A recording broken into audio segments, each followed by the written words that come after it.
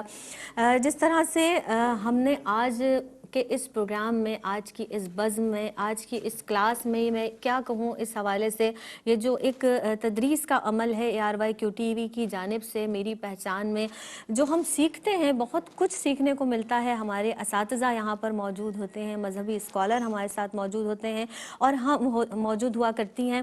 ہم روزانہ کی بنیاد پر ان سے اخلاقیات کا ہی تو درس لیتے ہیں, ہمیشہ ہر قدم پر رہنمائی حاصل کرتے ہیں. سرکار دو عالم صلی صلی اللہ علیہ وآلہ وسلم کی سیرت مبارکہ ایک کامل نمونہ ہے، ایک مکمل طور پر ہر شعبے میں زندگی گزارنے کے ہر عمل میں ہمارے لیے رہنمائی ہی رہنمائی ہے۔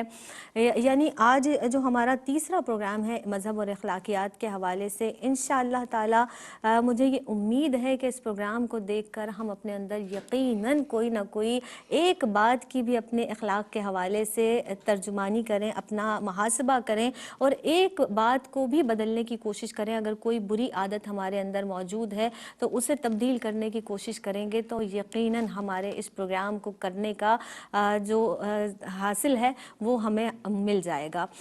اسی کے ساتھ ہی اپنی میزبان سیدہ زینب کو دیجیے گا اجازت۔ زندگی بخیر تو انشاءاللہ تعالی آئندہ کسی نئے موضوع کے ساتھ ایک مرتبہ پھر آپ کی خدمت میں حاضر ہوں گے۔ تب تک کے لیے اپنی میزبان سیدہ زینب کو دیجیے گا اجازت۔ فی امان اللہ۔